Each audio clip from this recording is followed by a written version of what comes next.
तो ये जो हमारी ये क्लास है, ये class basically medical social work के स्टूडेंट के लिए है।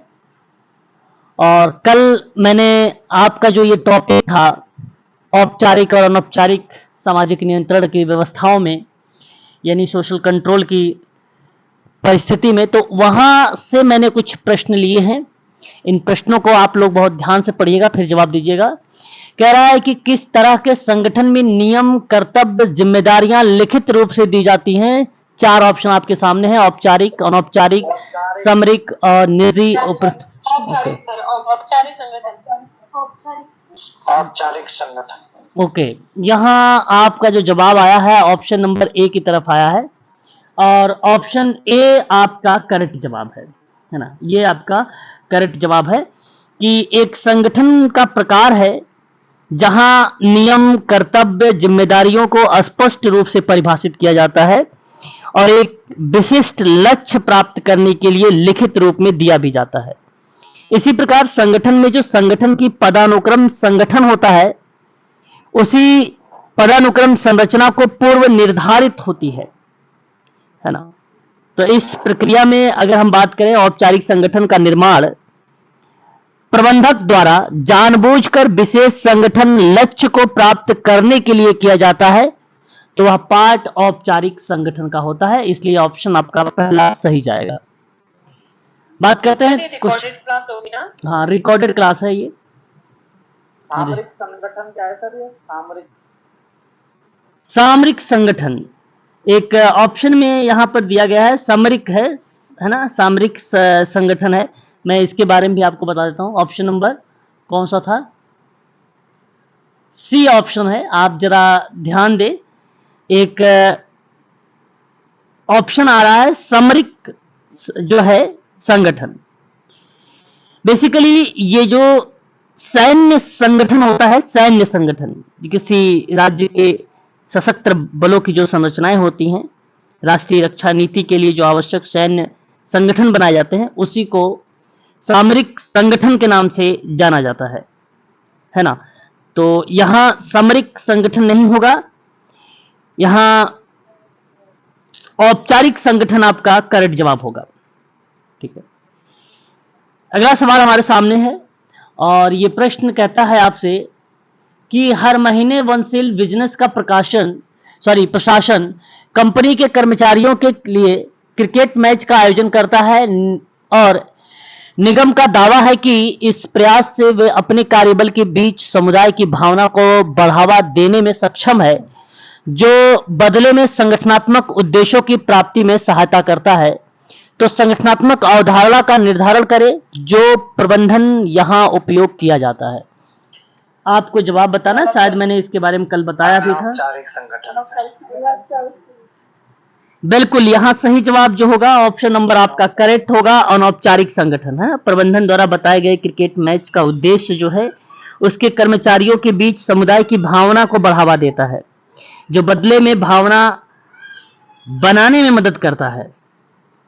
तो बेसिकली यहां ऑप्शन जो सत्य होगा वो आपका बी करेक्ट होगा, अनौपचारिक संगठन होगा। अनौपचारिक संगठन आपका करेक्ट जवाब होगा यहां पे। चलिए अगला सवाल लेते हैं, क्वेश्चन नंबर 3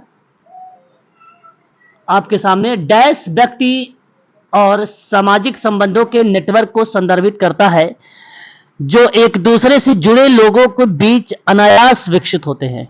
बताइए जरा, यहां आप क्या फील करेंगे? बिल्कुल, अनौपचारिक संगठन जो होता है वो व्यक्तिगत और सामाजिक संबंधों के नेटवर्क को संदर्भित करता है। ऑप्शन नंबर आपका ए करेक्ट हो जाएगा, अनौपचारिक संगठन। ठीक है, पालन किए जाने वाले नियमों और प्रक्रियाओं के साथ नौकरियों की मानकीकरण प्रक्रिया डैश कहलाती है। 4 ऑप्शन आपके सामने, क्या आप कहेंगे? औपचारिकीकरण भी कहेंगे या औपचारिक भी बोल सकते हैं। बिल्कुल बात करेक्ट रहेगा आपका यहाँ पे। ठीक है, कि नियम और प्रक्रियाओं का पालन करके नौकरियों का मानकीकरण की प्रक्रिया को ही हम औपचारिकीकरण कहते हैं, और ये बात सत्य भी है। केंद्रीयकरण की बात करते हैं तो केंद्रीयकरण एक वित्तीय और मानव और अन्य व्यावसायिक संसाधनों के कोऑर्डिनेट यानी समन्वय के उद्देश्य से संगठनात्मक पदानुक्रम कि शीर्ष पर प्रबंधन और निर्णय लेने की शक्ति की एकाग्रता को संदर्भित करता है ना। तो जहां कर्मचारियों की संख्या इतनी कम होती है कि शीर्ष प्रबंधन द्वारा प्रतिबंधित किया जा सकता है, तो उसे हम केंद्रीकरण कहते हैं, या आप किसी चीज को पॉइंट कर रहे होते हैं आप।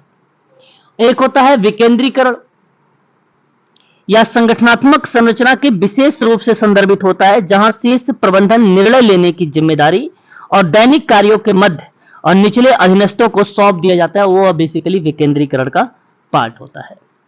कार्य विशेषज्ञता, इसे श्रम विभाजन के रूप में जाना जाता है, और यह एक कार्य को छोटे और सरल व्यक्तिगत कार्यों से अलग करने का कार्य होता है, उसे हम कार्य विशेषज्ञता का नाम देते हैं। ठीक है, यहां सही जवाब ऑप्शन नंबर आपका ए करेक्ट होगा। अगला सवाल हमारे सामने है और कह रहा है कि किस तरह के संगठन में नियम कर्तव्य जिम्मेदारी, अच्छा ये तो रिपीट हो गया सवाल। अगला सवाल, कार्य का सामाजिक वातावरण लोगों को प्रभावित करता है और उसमें प्रस्तावित भी होता है कि ना कि अकेले प्रबंधन द्वारा प्रभावित होता है, और यह किसका मुख्य प्रस्ताव है।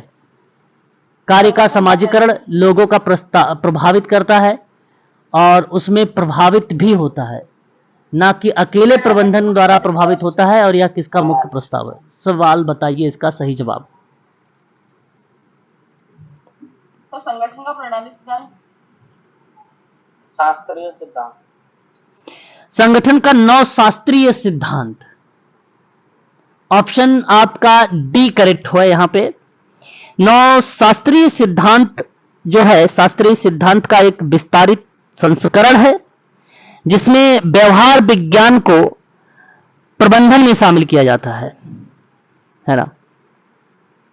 तो यहां सही जवाब ऑप्शन जो जाएगा, ऑप्शन नंबर डी आपका करेक्ट होगा। 9 शास्त्रीय सिद्धांत का दावा है कि एक व्यक्ति विविध रूप से प्रेरित होता है और कुछ जरूरतों को पूरा भी करना चाहता है, वह पार्ट आता है 9 शास्त्रीय सिद्धांत में। ठीक है सर, शास्त्रीय सिद्धांत और नवशास्त्रीय में क्या डिफरेंस रहेगा? देखिए, 9 शास्त्रीय सिद्धांत जो रिप्रेजेंट करता है वो बेसिकली एक व्यक्ति विविध प्रकार से प्रेरित होता है ना। और जब शास्त्रीय सिद्धांत होता है तो वहां पे ग्रुप के रूप में शामिल की जाती है। ठीक है, ग्रुप के रूप में शामिल किया जाता है। तो चरों जो वेरिएबल्स होते हैं उसके सकारात्मक पहलू के बावजूद काम के व्यवहार को सकारात्मक प्रतिक्रिया उत्पन्न नहीं हो पाती है, वह शास्त्रीय सिद्धांत है। 9 शास्त्रीय में बेसिकली मापने के लिए यूज किया जा सकता है, कम्युनिकेशन के लिए यूज किया जा सकता है, व्यक्ति के विविध रूप से प्रेरित करने के लिए यूज में लाया जा सकता है, व्यक्ति की जरूरतों को पूरा करने के रूप में भी लाया जा सकता है। शोधकर्ता ने काम पर मानव व्यवहार के कारणों की पहचान करने की कोशिश को भी 9 शास्त्रीय सिद्धांत में लाया जा सकता है ना। शास्त्रीय ग्रुप को रिप्रेजेंट करेगा। अनौपचारिक समूह की संचार प्रणाली को कहा जाता है, और आपके सामने 1 2 3 4 अच्छा दिए गए हैं ऑप्शन, आप बताना है कौन सा ऑप्शन सही करेक्ट है।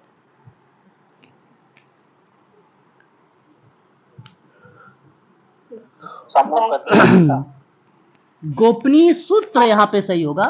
अनौपचारिक समूह की संचार प्रणाली को गोपनीय सूत्र कहा जाता है। ऑप्शन नंबर बी यानी सेकंड आपका सही है ना। यहां आपका ऑप्शन जो जाएगा वो सेकंड वाला आपका करेक्ट होगा। अब देखिए, व्यावसायिक संदर्भ में अनौपचारिक संचार को गोपनीय सूत्र कहा जाता है ना, क्योंकि संचार की शुरुआत और अंत को परिभाषित करना बड़ा मुश्किल हो जाता है। तो 4 प्रकार की अनौपचारिक संचार है। अनौपचारिक संचार जो है ग्रेपवाइन नेटवर्क है, जो बताता है संचार कैसे सुगम है ना, उसके बारे में जिक्र करता है।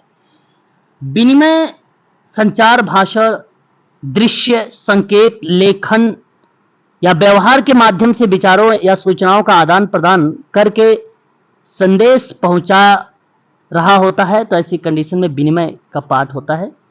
और समूह गतिशीलता मनोवैज्ञानिक प्रक्रियाओं का एक समूह है जो सामाजिक समूह के भीतर या समूहों के बीच होता है।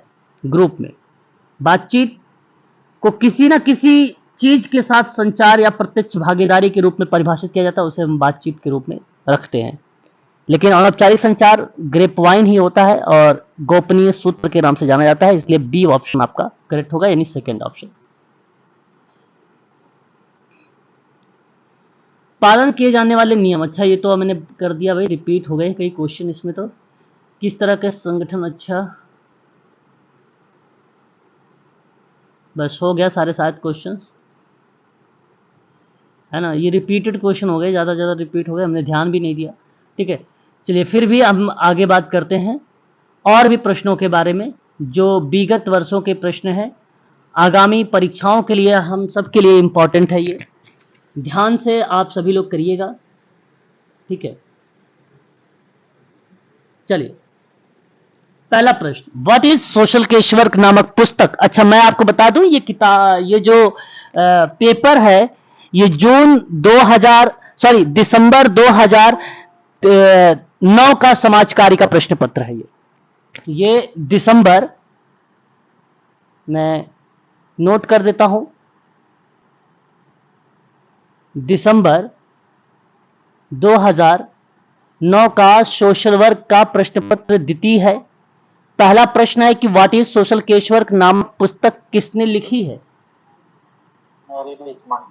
मैरी रिचमंड ने लिखी है, और सही जवाब हो जाएगा आपका मैरी रिचमंड ही, है ना। मैरी रिचमंड सोशल डायग्नोसिस में लिखा है, और मैरी रिचमंड ने अगर हम बात करें from charity to social work भी लिखा है, from charity to social work भी इन्होंने ही लिखा है, 2 किताबें इनकी है, ठीक है। एफ बिस्टिक की बात करते हैं, केस वर्क भी होता है, लेकिन वहां पे एलिजाबेथन एग्न्यू का भी नाम आता है, इसलिए केस वर्क हम यहां पे शामिल नहीं करते हैं, है ना। द केस वर्क रिलेशनशिप की बात करते हैं, द केस वर्क, ठीक है, रिलेशनशिप की बात करते हैं, तो ये किताब एफ बिस्टिक की है, जिसमें 7 सिद्धांत दिए गए हैं। एच पल्लामैन का नाम आता है। एक किताब तो इन्होंने सोशल ग्रुप वर्क लिखा है, एक किताब इन्होंने प्रॉब्लम आर अनमेट नीड लिखी है, इनकी दूसरी किताब ये थी। तो 2 किताबें काफी फेमस रही हैं एच पल्लामैन की। G R. Banerjee social case work, जी सर प्रॉब्लम आर अनमिट है ना, UNMET, अनमेट नीड, है ना। और सोशल केस वर्क में अगर हम बात करते हैं तो जी.आर. बनर्जी का नाम हमें देखने को मिलता है, ठीक है। तो ये कुछ महत्वपूर्ण किताबें थी जो मैंने अभी आपको बताया है, ध्यान रखेंगे। गार्टन हैमिल्टन की अगर हम लोग बात करते हैं तो theory and practice of social case work लिखा है, और वाल्टर इंड्रियास फ्रीडलैंडर की बात करते हैं तो आज ही मैंने बताया था, concept and method of social work लिखा है इन्होंने। बात करते हैं ग्रेस मैथ्यू के बारे में, ग्रेस मैथ्यू ने इंट्रोडक्शन टू सोशल वर्क लिखा है। बात ट्रेकर की करते हैं तो social group work practice and principle लिखा है। बात एक विद्वान का है, बर्जाइना आपने नाम सुना होगा, और the changing psychology in social case work की किताब बर्जाइना, रॉबिन्सन बर्जाइना ने लिखा है ना।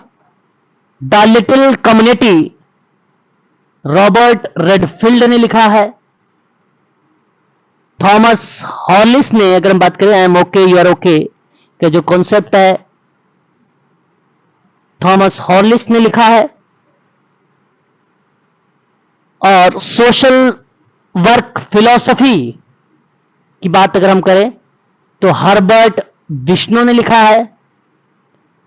सोशल पॉलिसी की बात करते हैं तो टिटमस ने लिखा है, टिटमस ने लिखा है ना। बहुत सारी किताबें हैं, आपको ये सारी चीजें ध्यान भी रखना होगा, क्योंकि इंपॉर्टेंट जो चीजें मुझे लगी मैंने आपको यहां पर बता दिया है। क्वेश्चन नंबर सेकंड देखिए, एस फ्रायड की जो किताब, जो कॉन्सेप्ट है, मतलब मैच करना है हमें, तो अचेतन से है। अचेतन। एरिक फ्रोम की बात अगर हम करें तो स्वतंत्रता से है, और अब्राहम मैस्लो की बात करें, करवाइए ना। हाँ, आवश्यकताओं का अधिक्रम से है। एक बार म्यूट हो जाइए। और एलिजाबेथन हरलॉक की बात करें तो ये हरलॉक जो है बाल विकास के कॉन्सेप्ट में आते हैं। ठीक है, ये ऑप्शन आपका करेक्ट रहेगा। ठीक है, रॉस का भी नाम हमें देखने को मिलता है, और रॉस का नाम जो मिलता है वो किशोरावस्था में मिलता है, किशोरावस्था में मिलता है। तूफान की अवस्था है ना, मिथ्यावस्था, ये सब जो है रॉस का कॉन्सेप्ट है। सही जवाब ऑप्शन नंबर आपका जो जाएगा वो बी आपका करेक्ट होगा यहां पे। ठीक है, नियतांश प्रतिचयन क्या कहलाता है, यानी quota sampling is defined as a non probability sampling. क्या आप गरीब आदमी का स्तरीय प्रतिचयन में जब आप बात करते हैं तो उस प्रक्रिया में कोटा सैंपलिंग यूज होता है। सबसे पहले समग्र को वर्गों एवं उपवर्गों में बांटा जाता है, फिर निदर्शन की आवश्यकता अनुसार प्रत्येक वर्ग और उपवर्ग के लिए कोटा निश्चित कर दिया जाता है, और कोटे के अनुसार शोधकर्ता अपनी इच्छा अनुसार, यानी एक प्रकार से भेदभाव वाली प्रक्रिया आ जाती है, अपने इच्छा अनुसार प्रत्येक उपवर्ग में निदर्शन का चयन कर लेता है। ऐसी कंडीशन पर कोटा सैंपलिंग सही जवाब ऑप्शन नंबर बी होगा। गरीब आदमी की या आदमी का स्तरीकरण का प्रतिचयन ऑप्शन नंबर बी सही माना जाएगा आपका। आकलन एवं प्रायिकताओं के विज्ञान के रूप में सांख्यिकी की व्याख्या किसने की है? बावले बता रहे हैं। बोडिंगटन और बावले का नाम आता है, बट यहां पे जो बोडिंगटन लिखा गया है यह आकलन और प्रायिकताओं के विज्ञान के रूप में सांख्यिकी की व्याख्या, बोडिंगटन का नाम हमें देखने को मिलता है, और यह करेक्ट रहेगा। आर्थर लियोन की बात करें तो इन्होंने सांख्यिकी और अर्थशास्त्री हैं, और बावले महोदय ने सांख्यिकीय तत्व के बारे में बताया था मैडम, बावले महोदय ने। अग्रवाल की बात करें तो सोशल रिसर्च के मेथड में नाम आता है, और प्रोफेसर रेनॉल्ड फिशर की बात करते हैं तो प्रसरण अनुपात विधि के बारे में बात करते हैं, ये एफ टेस्ट की बात करते हैं ये फिशर महोदय। सर फिकर का क्या बताया आपने? प्रसरण अनुपात विधि, प्रसरण अनुपात विधि या एफ टेस्ट भी आप शामिल कर सकते हो। ठीक है, क्वेश्चन नंबर 5 पहले भी मैं बता चुका हूं। जिस बिंदु पर दो अक्ष मिलते हैं, एक अक्ष ये वाई अक्ष है और ये एक्स अक्ष है, जहां ये दोनों मिल रहे हैं इसे हम क्या बोलेंगे, बताइए इसे हम क्या कहते हैं? बिल्कुल, हम इसे क्या बोलेंगे? मूल कहेंगे, या हम इसे उत्पत्ति कह सकते हैं, है ना, ओरिजिन कहा जाता है इसे। और इस एक्स अक्ष पर कौन सा वेरिएबल होता है? स्वतंत्र वेरिएबल होता है। और वाई अक्ष पर कौन सा वेरिएबल होता है? आश्रित वेरिएबल होता है ना। ये भी आपको ध्यान रखना होगा। ठीक है, ये भी सवाल पूछे जा चुके हैं। आगे बढ़ते हैं, क्वेश्चन नंबर 6। चतुर्थांक विचलन को डैश भी कहा जा सकता है। अच्छा जी, जरा बताइए चतुर्थांक विचलन को हम क्या और कह सकते हैं? बहुलक विचरण बहुलक कैसे होगा? दी गई श्रेणी में एक बार सुनिए, दी गई श्रेणी में मदों की संख्या अधिक जो होती है उसे हम बहुलक कहते हैं, और चतुर्थक विचलन को अर्ध अंतः चतुर्थक परास कहते हैं। इसलिए ऑप्शन आपका सी करेक्ट होगा। यहां पर परास केवल रेंज के नाम से जानी जाती है ना? रेंज यानी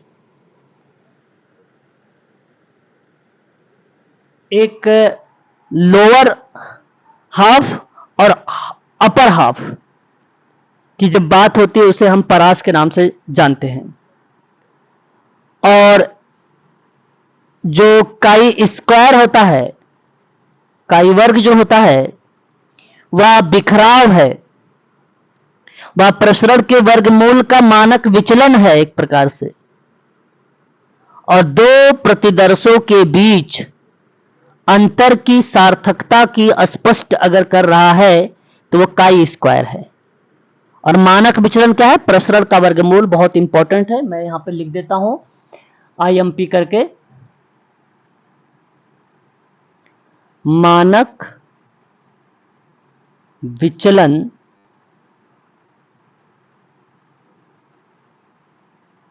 प्रसरण, ठीक है, प्रसरण के वर्गमूल ठीक है, याद रखिएगा मानक विचलन। यहां सही जवाब ऑप्शन नंबर सी होगा। क्वेश्चन नंबर 7, राष्ट्रव्यापी परिवार नियोजन कार्यक्रम प्रारंभ करने वाला प्रथम देश विश्व में कौन सा है? अच्छा सवाल है, रिपीट हो सकता है। भारत है। भारत दुनिया का पहला देश था जिसने 1952 में 1952 में, ठीक है, परिवार नियोजन के लिए एक राष्ट्रीय कार्यक्रम शुरू किया था। परिवार नियोजन के लिए एक राष्ट्रीय कार्यक्रम शुरुआत किया था 1952 में। ठीक है, यहां सही जवाब ऑप्शन नंबर आपका डी करेक्ट होगा।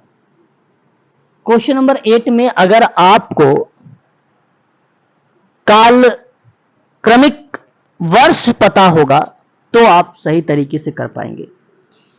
निर्धन स्थिति सुधार संघ की स्थापना सन 1843 में हुई थी। चैरिटी ऑर्गेनाइजेशन सोसाइटी की बात करें 1869 और ऑब्लिक करके अगर मैं बात करूं क्योंकि ये कंफ्यूज कर रहा है तो इसलिए 1877 को भी हम लोग यहां पे रखेंगे। रामकृष्ण मिशन 1896 और कहीं कहीं 1897 भी हमें मिल जाता है। 97 श्री निकेतन ग्रामीण पुनर्निर्माण संस्थान की अगर हम बात करें जहां जिक्र होता है 1921 में शांति निकेतन से 3 किलोमीटर दूर एक बड़ा सा घर खरीदा था और शांति निकेतन देवेंद्रनाथ टैगोर 1863 में, फिर रविंद्रनाथ टैगोर छोटे स्कूल से शुरू किया 1901 में, फिर 1919 में कला भवन की नींव रखी और 1921 में विश्व विश्वविद्यालय की हिस्सा बन गया और यह प्रक्रिया सन 1922 में शुरू हुआ। श्री निकेतन ग्रामीण पुनर्निर्माण। क्रम से अगर देखें तो ऑप्शन नंबर बी ही आपका करेक्ट है। बी ऑप्शन ही आपका करेक्ट है। ठीक है जी सर। जी सर। जी। बढ़ते हैं अगले सवाल की तरफ।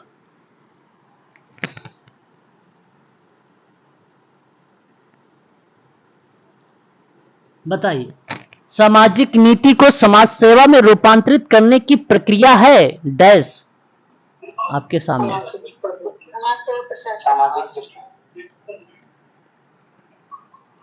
यहां आप ऑप्शन डी लगाएंगे या ऑप्शन सी या ऑप्शन बी?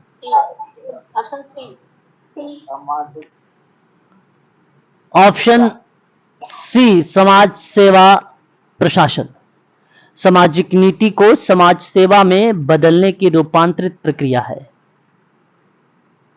और समाज सेवा प्रशासन सामाजिक सहायता कार्यक्रमों में वितरित को सीधे या दूसरों के माध्यम से व्यवस्थित और पर्यवेक्षित करता है एक प्रकार से, है ना।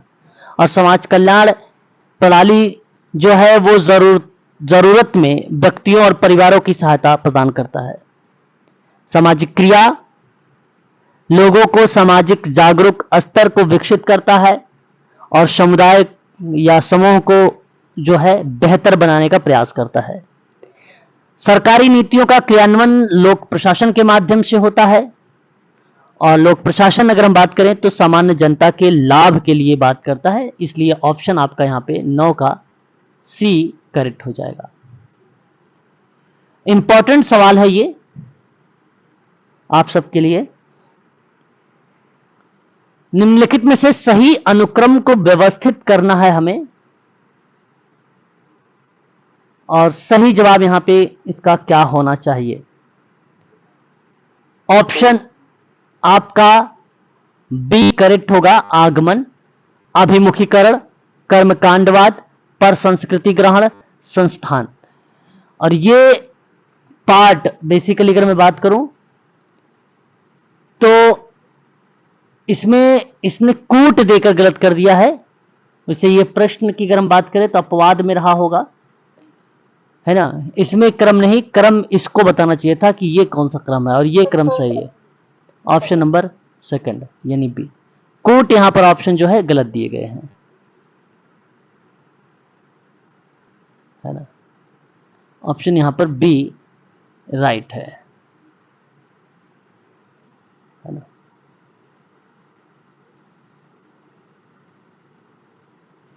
औद्योगिक विवाद अधिनियम 1947 के अंतर्गत हमारे पास अथॉरिटी यानी प्राधिकारी होते हैं।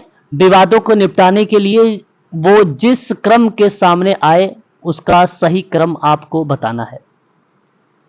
एक बात तय है कि अंत में न्यायालय होगा और इस वजह से या तो ऑप्शन पहला होगा या तो दूसरा होगा। सर पहला ऑप्शन। वो पहला है। पहला सर। देखिए बी सर दुपट्टी। यहां सबसे पहले नहीं, समझौता नहीं, सबसे पहले आपका यहां पे अधिनिर्णयन होगा जो कि ऑप्शन नंबर आपका बी करेक्ट है। उसके बाद समझौता है, फिर द्विपक्षीय संधि वार्ता है, फिर चौथा आपका न्यायालय है। ऑप्शन बी आपका करेक्ट हो जाएगा। वैवाहिक स्थिति क्या है? आंतरिक चर है, संज्ञानात्मक चर है, क्रम सूचक चर है या अनुपात चर है? सही जवाब आंतरिक चर। ऑप्शन है सर। हाँ, आंतरिक वेरिएबल आता है। विवाहित, तलाक शुदा, कभी शादी नहीं हुई हो, विधवा इत्यादि ये वेरिएबल रिप्रेजेंट हो गए। कभी नहीं, कभी कभी, अक्सर, हमेशा जो शब्द यूज होते हैं वो क्रम सूचक वेरिएबल में यूज होते हैं। श्रेणीबद्ध चर अगर होता है तो वो रिलेट कराता है संज्ञानात्मक को, और सतत और असतत वेरिएबल की बात करते हैं तो वह अनुपात वेरिएबल में रिप्रेजेंट होता है ना। याद रखेंगे आप लोग। यहां ये कंडीशन आपकी जो है करेक्ट मानी जाएगी। है ना। ऑप्शन आपका जो होगा किसी तथ्य की वह विशेषता जिसमें परिवर्तन होते रहते हैं और किसी इकाई द्वारा मापा जाता है तो उसे हम वेरिएबल कहते हैं, उसको हम चर कहते हैं। वैवाहिक चर में किसी व्यक्ति की नागरिक स्थिति एक नाममात्र गुणात्मक वेरिएबल है, संख्यात्मक नहीं पाई जाती है। और यहां आप बताइए, आंतरिक वेरिएबल नहीं होगा। आंतरिक वेरिएबल में आईक्यू आता है, डिग्री आता है, सेल्सियस आता है, फ़ारेनहाइट आता है।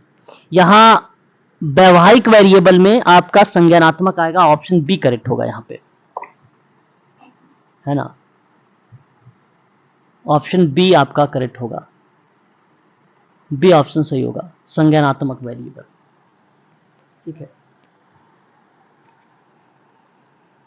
बी ऑप्शन सही होगा। आईक्यू, डिग्री, सेल्सियस, फ़ारेनहाइट आंतरिक में आएगा। ठीक है, क्वेश्चन नंबर 13।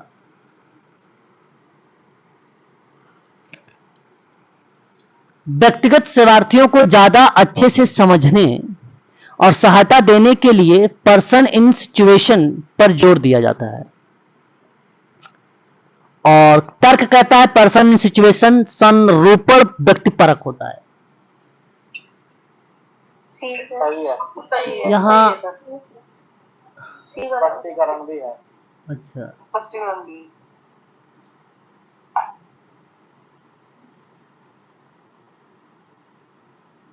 फ्लोरेंस हॉल इसका नाम आता है पर्सन इन सिचुएशन में, है ना। और बात सत्य है, व्यक्तिगत सेवार्थी को ज्यादा अच्छे से समझना है और उसकी सहायता देनी है तो पर्सन इन सिचुएशन पर बल देना चाहिए।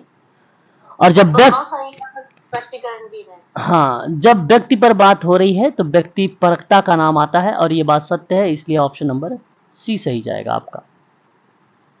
सी ऑप्शन आपका करेक्ट होगा। क्वेश्चन नंबर 14 आपसे बताता है नीलखोरी प्रोजेक्ट जो है यस के देव के द्वारा आई थी 1948 में। एस के देव। नागपाड़ा नेबरहुड हाउस की बात करते हैं, तमिलनाडु में सन 1984 में आई थी।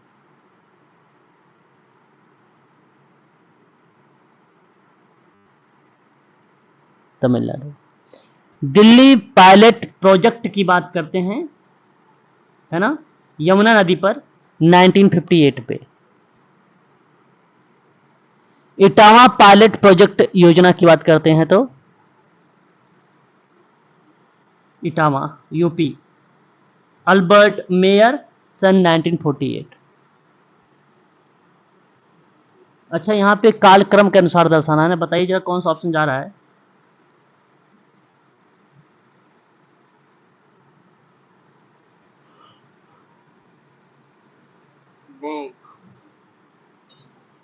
बी,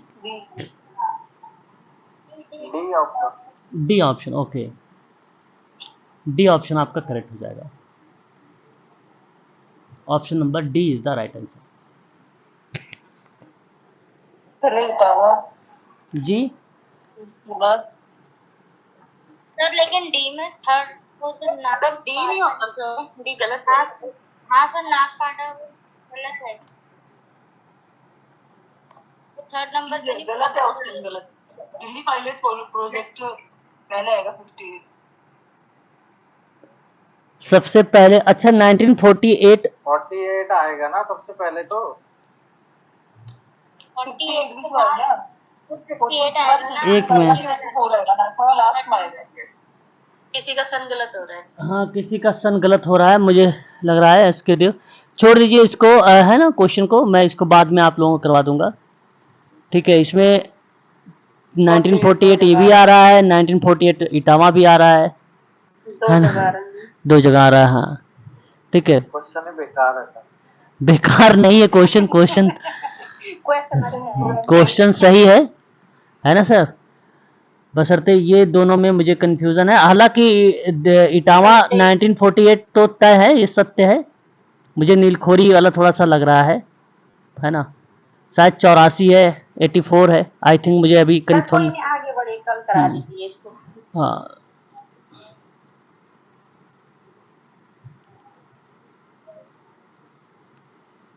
तो नील कॉरिडोर 48 ही है। 48 ही है, अच्छा चलिए ठीक है, देख लेंगे, जी। है ना। आगे बढ़ते हैं, क्वेश्चन नंबर 15 लेते हैं। शब्द सेट ऑन एवं सेट ऑफ किससे संबंधित है? ये एक्ट है, बोनस भुगतान अधिनियम से संबंधित है ना। बोनस भुगतान अधिनियम कब आया था? 1965 में आया था। न्यूनतम मजदूरी अधिनियम कब आया था? 1948। 48। हाँ। मजदूरी भुगतान अधिनियम कब आया था? 1936। कारखाना अधिनियम कब आया था? 48 आया था। ठीक है ना। यहाँ आपको एक चीज और ध्यान रखना है, कर्मचारियों को न्यूनतम वेतन का जो 8.33% है वो बोनस देना आवश्यक बताया गया है पेमेंट ऑफ बोनस एक्ट में। तो उसी में सेट ऑन और सेट ऑफ शब्द जो है रिलेट होता है। आपको मैं 2-3 बातें यहां पर बता देना चाहता हूं। देखिए, कुछ एक्ट होते हैं, जैसे समाज की सुरक्षा के लिए कुछ एक्ट होते हैं, है ना। सामाजिक सुरक्षा के लिए कुछ एक्ट होते हैं, और वो एक्ट कौन कौन से हैं सामाजिक सुरक्षा के लिए?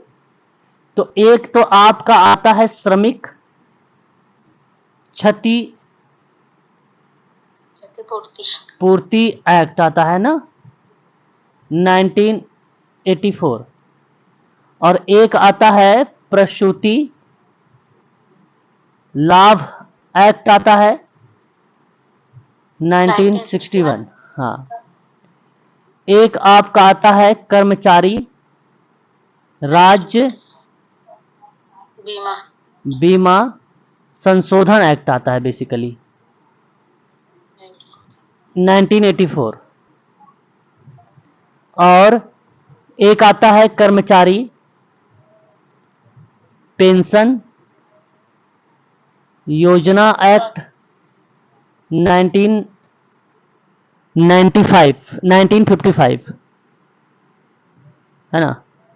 एक आता है न्यूनतम मजदूरी अधिनियम, न्यूनतम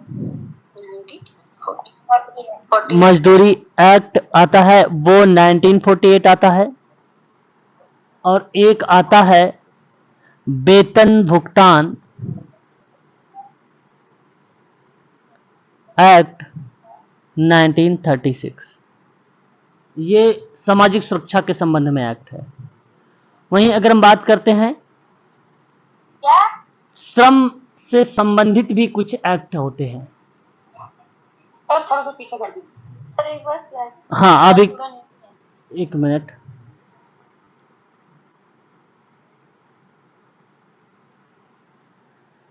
ठीक है,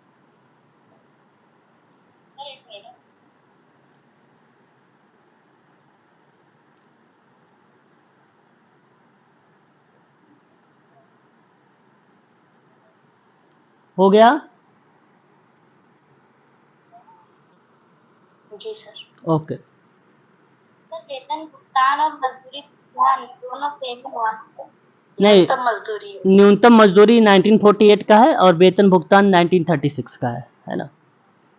श्रम के संबंध में अगर हम बात करेंगे तो एक आता है इसमें औद्योगिक विवाद एक्ट आता है 1947।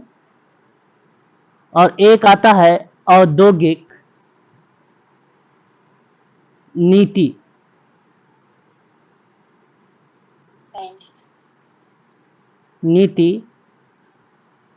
नियमक 1956। और एक आता है कर्मचारी क्षति पूर्ति अधिनियम 1923। और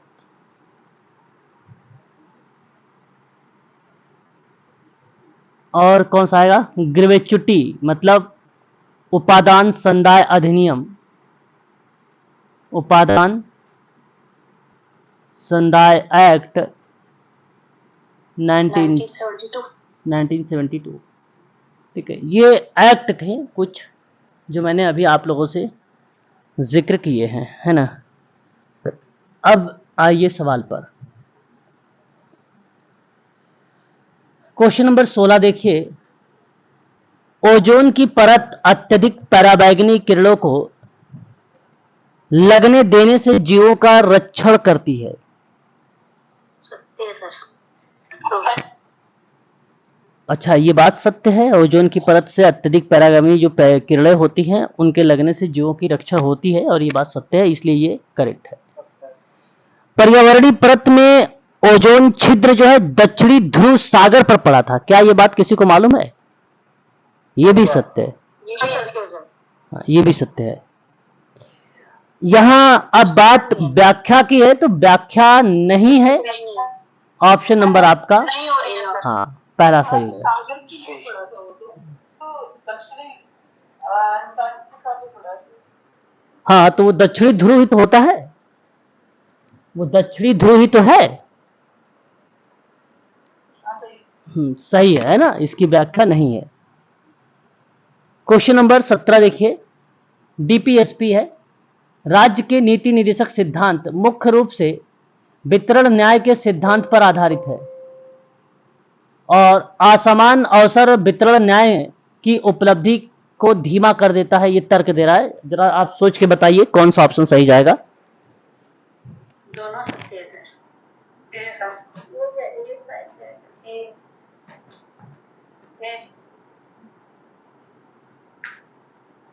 दोनों सत्य है।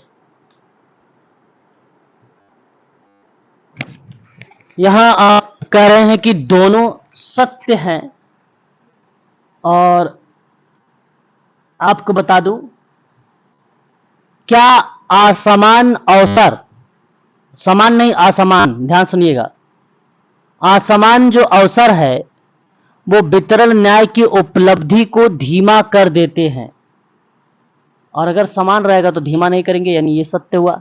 जी सर, ये सत्य है। डीपीएसपी मुख्य रूप से वितरण न्याय के सिद्धांत पर आधारित है, ये भी सत्य है। और ये भी सत्य है। दोनों सत्य है ना? दोनों सत्य हैं, और सही व्याख्या भी हो रही, नहीं व्याख्या है, इसी वजह से तो ये आधारित है इस पे, और ऑप्शन नंबर आपका ए आएगा, व्याख्या है। ऑप्शन ए आपका यहां पे करेक्ट जाएगा। क्वेश्चन नंबर 18, निम्नांकित का मिलान कीजिए। जटिल संगठन किस विद्वान के द्वारा आया है, या किस विद्वान का कॉन्सेप्ट आता है? तो एमिटाई एटीजियानी। हाँ, एटीजियानी आपका करेक्ट जवाब होंगे यहां पे। जटिल संगठन में, कॉम्प्लेक्स ऑर्गेनाइजेशन में प्रतीकात्मक अंतःक्रिया रिपीट हुआ है 2023 में। हर्बर्ट ब्लूमर के द्वारा यह तैयार किया गया था, लेकिन मीड द्वारा ये विकास किया गया। तो हर्बर्ट ब्लूमर तो ऑप्शन में है नहीं, इसलिए मार्गरेट मीड का नाम हम लोग यहां पे लगाना उचित समझेंगे। नौकरशाही मैक्स वेबर का नाम आता है, और प्रकारिवाद आज ही मैंने लिखवाया है टालकाट पार्सन्स का नाम। तो सही जवाब ऑप्शन नंबर आपका कौन सा गया है? बी। हाँ, बी ऑप्शन आपका सही आ जाएगा। ठीक है, विभिन्न स्थितियों के अंतर्गत एक समान परिणाम उत्पन्न करने वाले माप की संभाव्यता क्या कराती है, मतलब प्रोबेबिलिटी? विश्वसनीयता होगा कि वैधता होगा? ऑप्शन डी, पुनरावृत्ति संभाव्यता। विभिन्न स्थितियों के अंतर्गत एक समान परिणाम उत्पन्न करने वाले माप की प्रोबेबिलिटी विश्वसनीयता होती है। ऑप्शन नंबर ए करेक्ट होगा। सही है सर, विश्वसनीय। हाँ, विश्वसनीयता। हाँ, ए सही है। निम्नांकित युग्म मतलब जोड़ा मिलाना है और नीचे दिए गए कोडों को सही उत्तर का चयन करना है। मनोविश्लेषीय सिद्धांत सिगमंड फ्रायड का नाम आएगा। अहम मनोविज्ञान सिगमंड फ्रायड की बेटी का नाम आएगा, अन्ना फ्रायड। और मनोसामाजिक चिकित्सा बैगन का नाम आएगा। और समस्या समाधान और सिद्धांत गार्टन हैमिल्टन का नाम आएगा। सही ऑप्शन आपका यहाँ पे बी आपका अगेन सत्य हो जाएगा, है ना।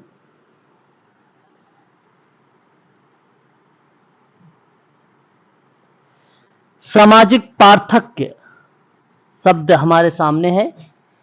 ये किसको संकेत दे रहा है?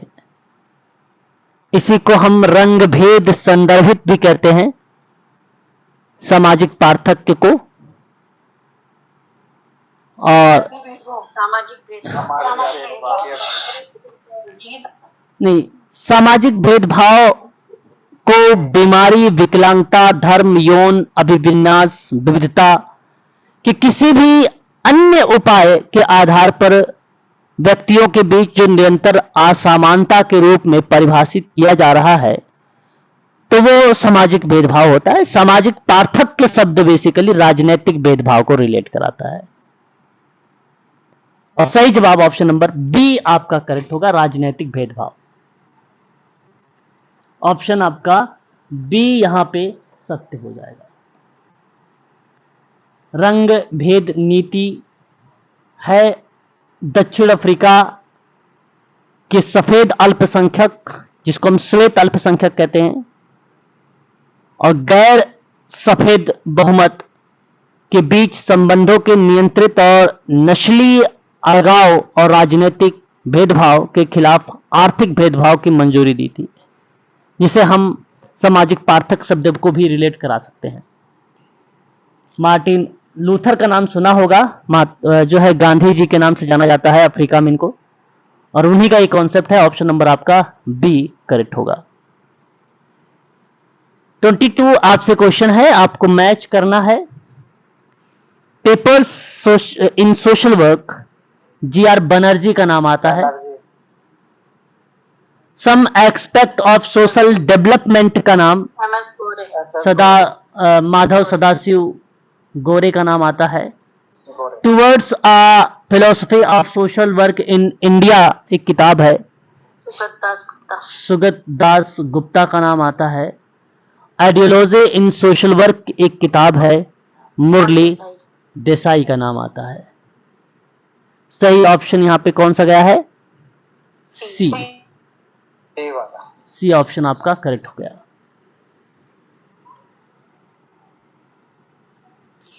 यह पहचानने की सफलता की अवधारणा स्वतः परिदृश्य नहीं है, क्या कहलाती है?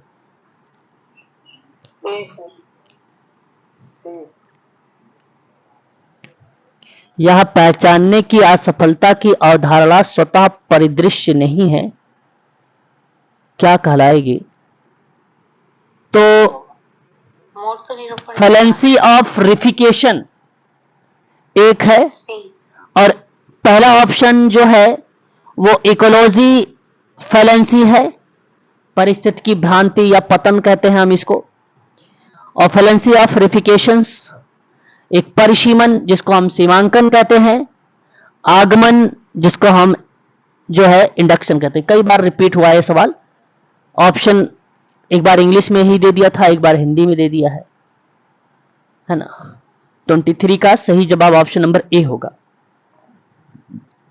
है ना। यह पहचानने की असफलता अवधारणा स्वतः परिदृश्य नहीं है ना। ऑप्शन आपका पहला यहां पे करेक्ट होगा। और जो सी वाला ऑप्शन है ना, वह अस्पष्टता का भ्रम है, वास्तविक चीज नहीं है यहां पे, बल्कि केवल एक विचार है जो दूसरे को स्नेह दिखाता है। वह कंडीशन मूर्त निरूपण की भ्रांति कहलाती है। है ना, जहां लोगों ने नए परिसीमन पर सवाल उठाते हैं। सीमांकन या परिसीमन, किसी चीज की सीमा तय करने की क्रिया को ही परिसीमन कहा जाता है। इंडक्शन, नए भर्ती किए गए जो कर्मचारी हैं उनका स्वागत करना, उनकी नई भूमिकाओं का वातावरण से संबंधित है, वो आगमन को रिलेट कराता है। यहां सही जो ऑप्शन है वो आपका पहला वाला करेक्ट होगा, परिस्थिति की भ्रांति, है ना। नागर समाज संगठन सहभागी प्रजातंत्र के प्रति योगदान करते हैं, ये बात सत्य है क्या?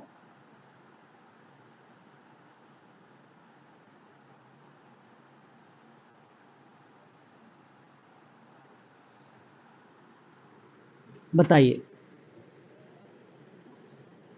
बिल्कुल करेक्ट है। जी सर, जी सर। नागर समाज जो है दूसरा भी सत्य। संगठन सहभागी प्रजातंत्र के प्रति योगदान करते हैं और साधन संपन्न संघीय नेटवर्क सहभागी प्रजातंत्र की एक विशेषता है क्या? और सही पर्याप्त स्पष्टीकरण नहीं है। सही है। हाँ, ये पर्याप्त स्पष्टीकरण है। नागर समाज में आप लोगों से जल्द ही जिक्र करूंगा, सेकंड यूनिट में ही मिलेगा। और आपका यहाँ पे सी ऑप्शन आपका करेक्ट है, सही स्पष्टीकरण भी है।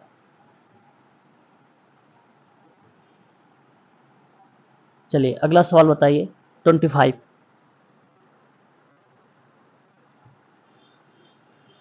राज्य का पुनर्गठन के एम पन्नीकर, राज्यों का विलय वल्लभ भाई पटेल, द्विभाषीय राज्य मोरारजी देसाई, नगर राज्य रोमन साम्राज्य, रोमन साम्राज्य, है ना। तो यूरोप के रोमन अगर हम बात करते हैं रोम नगर में, तो केंद्रित एक साम्राज्य था और इस साम्राज्य का विस्तार पूरे दक्षिण यूरोप के अलावा उत्तरी अफ्रीका और अंतोलिया के क्षेत्र में था। नगर राज्य जो रोमन साम्राज्य के नाम से जाना जाता है ना। और राज्य पुनर्गठन आयोग राज्य के भाषा के आधार पर किया गया सन 1950 के दशक में, है ना। और उसमें अगर हम बात करें 1933 में न्यायाधीश फजल अली के अध्यक्षता में प्रथम राज्य की पुनर्गठन हुआ और इस आयोग के 3 सदस्य रहे। एक फैजल अली रहे, दूसरा हृदयनाथ रहे, तीसरा आपका के एम पन्नीकर रहे थे राज्य के पुनर्गठन में। संपत्ति के अधिकार को भारत के संविधान की मौलिक अधिकार की सूची से विलोपित कर दिया गया, है ना। और ये मोरारजी देसाई जो थे उस समय चौथे प्रधानमंत्री थे, उसी समय ये किया गया था। ठीक है, तो सही ऑप्शन जो आपको रिलेट कराता है वो बी कराता है। बी ऑप्शन आपका सही रहेगा।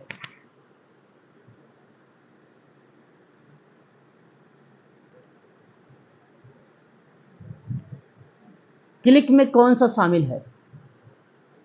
क्लिक लोगों का एक छोटा सा समूह है, बताइए।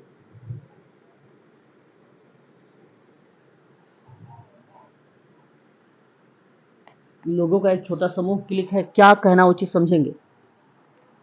लोगों का समूह ही कह दीजिए, वही ठीक है। ऑप्शन आपका बी करेक्ट रहेगा। बी ही ऑप्शन आपका सही रहेगा। भीड़ तो अधिकता है, जन समूह है ना भीड़, इसलिए भीड़ हो नहीं सकता। उपयुक्त सरकार आपातकालीन स्थिति के दौरान फैक्ट्री अधिनियम 1948 के प्रावधानों में से किस प्रावधान को छोड़कर सभी को स्थगित कर सकती है? वो धारा कौन सी है? 51। ओके, देखिए धारा जो 11 है वो स्वास्थ्य सुरक्षा कल्याण से संबंधित है, साप्ताहिक कार्य आता है उसमें, धारा 11। 51 जो है साप्ताहिक घंटे आते हैं, छूट देने वाले नियम की शक्ति इसमें शामिल की गई है। 67 अस्वस्थ कर्मकारों का टोकन संख्या या छूट देने की शक्ति, लोक आपात के दौरान छूट देने की जो शक्ति है वो बेसिकली लोक आपात मतलब एक प्रकार से आपातकालीन स्थिति, तो ऑप्शन आपका यहाँ पे सी सही है। 84 जो है ना वो कारखाना में छूट देने की शक्ति है, बालक 15 से कम आयु के बालक हैं, कुमार 15 से 18 वर्ष के बच्चे जो हैं कुमार कहलाते हैं, अल्पवय व्यक्ति बालक प्लस कुमार दोनों शामिल है, और एक वयस्क होता है जो 18 प्लस होता है। ये सारी बातें आपको कारखाना अधिनियम के अंतर्गत देखने को हमें मिल भी जाती है, और सही ऑप्शन यहाँ पर जो होगा ऑप्शन नंबर सी आपका करेक्ट होगा। समाजकारी शिक्षा पर यूजीसी द्वितीय समीक्षा की समिति प्रतिवेदन किस वर्ष किया था? दूसरी, पहली नहीं पूछा है, दूसरी पूछा है। 72 देखिए पहली तो 1960 है, दूसरी आपकी 1972 है, तीसरी आपकी 2001 है। अब बताइए आपका 72, option number B is the right answer. B आपका सही है।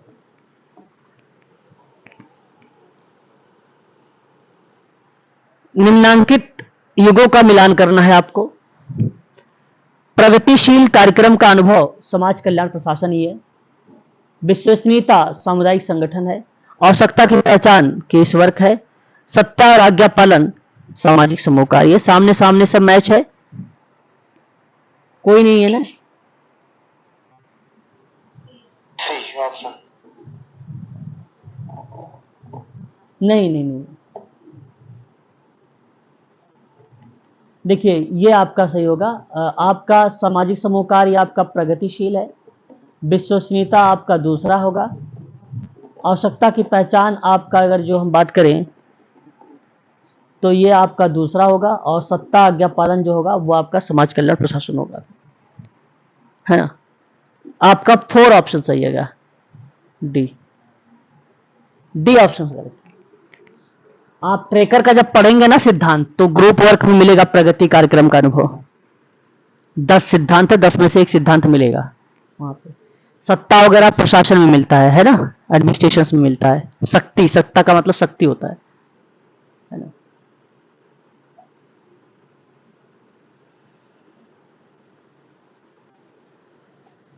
कौन सा ऑप्शन सही बताइए? डी। लास्ट सवाल देख लीजिए, 30 नंबर का। भारतीय संविधान के किस अनुच्छेद में 14 वर्ष से कम 14 वर्ष की आयु के समस्त बच्चों के लिए निःशुल्क और अनिवार्य शिक्षा का प्रावधान किया गया है? अनुच्छेद 45। कर्मचारी के लिए निर्वाह मजदूरी, कर्मचारी के लिए निर्वाह मजदूरी 43, और 42 काम की न्याय संगत मनोचित दशा प्रसूति सहायता उपबंध 42। 44 समान है, 44 समान है, इसलिए नागरिकों के समान सिविल संहिता की बात करेगा, ठीक है। लेकिन यहां पे जो सही जवाब है ऑप्शन नंबर आपका डी करेक्ट होगा, ठीक है। तो आज के लिए बस इतना ही रखिए आप लोग, ठीक है। बच्चों में प्रश्न कल कर लेंगे, फिर उसके बाद यूनिट नंबर 5 पर भी हम लोग कल बातचीत करेंगे, ठीक है।